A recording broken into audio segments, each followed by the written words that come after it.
नमस्कार प्रिय बंधुओं, आज मैं आपको वीडियो के माध्यम से एक पति और पत्नी के मधुर रिश्ते की बहुत इम्पोर्टेंट बात लाया और उस मधुर रिश्ते की छोटा सा टोटका आपको अति प्रसन्न कर सकता है। आइए वो कौन सा टोटका है, आप हमारी वीडियो में अंत तक बने रहिए और नई से नई वीडियो आप तक जल्द से जल्द पहुंचने के लिए आप सब्सक्राइब करते रहिए और कमेंट बॉक्स में आपकी जो भी कोई दुख और आपातजनक कोई बात है तो हमें बताइए।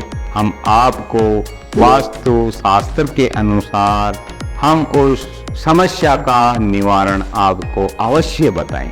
बताना हमारा कर्तव्य है, पालन करना आपका कर्तव्य है। बंधुओं, ये एक बहुत इम्पोर्टेंट चीज है कि आपको ये ध्यान होना चाहिए, ध्यान में रखना चाहिए कि जिस टहनी पर मतलब उस कोई फल वाला पेड़ हो, उस टहनी पर फल लग जाते हैं तो मत ही वो झुक जाती है।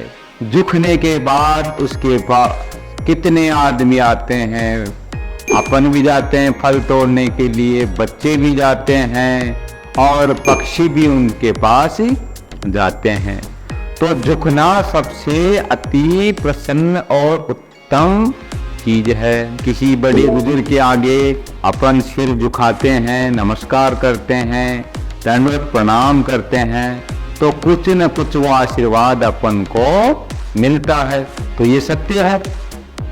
झुकना, आसना करना, ध्यान करना, भक्ति करना, ये एक ही मान्यता के अनुसार, वास्तु की मान्यता के अनुसार एक ही चीज है।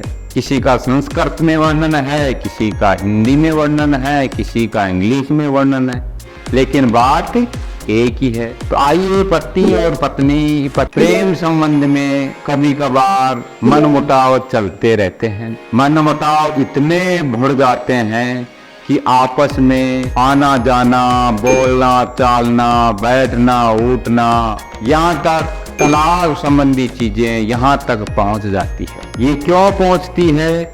आपका गुरु बल और शुक्र बल दोनों कमजोर, यानी कि उसमें शुक्र बल में राहु का प्रवेश होता है, तब ये आपके घर में अशांतियां प्रवेश कर जाती है।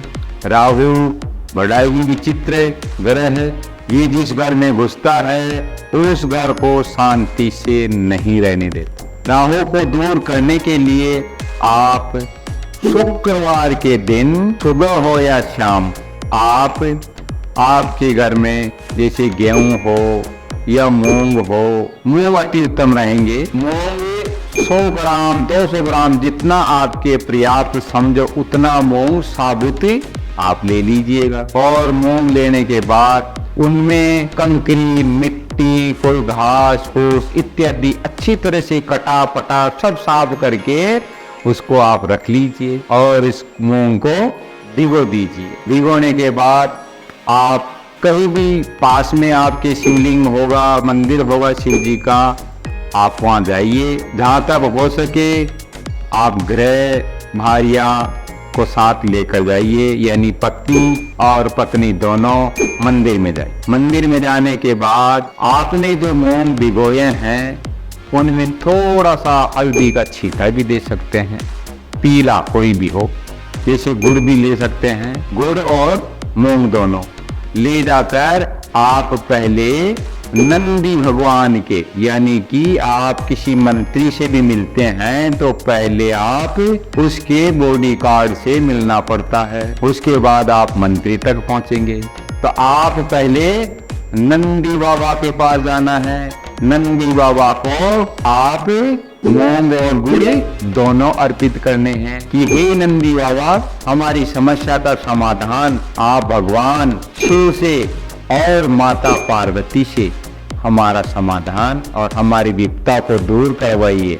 हम आपके चरणों में दंडवत प्रणाम करते हैं। हमारा ये काम शिफ्ट ही होना चाहिए। तो नंदी बाबा के अर्पण कर देना चाहिए। उसके बाद आप शिव जी के पास, शिव जी को दूध से अभिषेक कराइए, जल से अभिषेक कराइए, शहद से अभिषेक कराइए। आप नंदी बाबा को भांग से भी अभिषेक करा सकते हैं, जो आपके पास पर्याप्त हो। अभिषेक कराने के बाद दोनों पत्नी पति आराम से दंडवत प्रणाम कर सकते हैं और माता पार्वती के कुमकुम से 16 श्रृंगार भी कर सकते हैं। यदि आपके पास हैं, आप पर्याप्त समझते हैं, जैसे आप श्रृंगार करते हैं वैसे माता पार्वती का भी आप श्रृंगार कर सकते हैं। वस्त्र भी पहना सकते हैं, जैसे आप उचित समझे। आपकी ये मन की भावना होगी आप पूजा कैसे कर रहे हैं। सारा काम मन से होता है, धन से नहीं। यदि आपके मन में कोई भी भाव होगा, उसी भाव के अनुसार आपको फल प्राप्त होगा। ऐसे करके आपसे जो भी जैसे इच्छा के अनुसार सेवा बनती हो कर रहे हो, उस हिसाब से आपका मन को एकाग्र करके शिव जी और माता पार्वती की पूजा करके, आराधना करके आप वहां से उस मूंग की कटोरी को, गुड़ और मूंग दोनों को आपके साथ ले आइए। आने के साथ आपको रास्ते में या कोई गाय या कोई बछड़ा या कोई नंदी, आपको ये कोई सा भी जानवर मिले, गाय हो या नंदी हो या बछड़ा हो गाय का, इसके अलावा किसी भी जानवर को नहीं देना है। आपको गाय और नंदी के अलावा नहीं देना। वो आप प्रेम से उसको खिला दीजिए। खिलाने के बाद आप उनके पाँव के हाथ तो लगा नहीं सकते, छू नहीं सकते, तो ये प्रेरणा मानकर आप जमीन पर यूं हाथ लगाकर आप उनके चरण स्पर्श भी कर सकते हैं।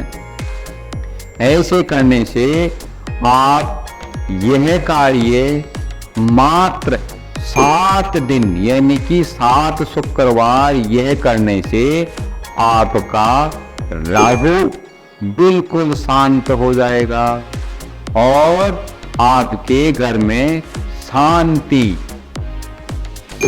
प्रवेश करेगी। शुभ ही शुभ समाचार आएंगे। ये छोटा सा टोटका आपको जिंदगी भर आपकी लाइफ को बिल्कुल सरल तरीके से सेट कर सकता है। अगली वीडियो में हम आपको और भी अच्छा एक उपाय बताएंगे। आप हमारे वीडियो पर बने रहिए और हमारी जो वीडियो बनाते हैं उसको ध्यानपूर्वक मन से देखते रहिए और सब्सक्राइब करते रहिए। नमस्कार।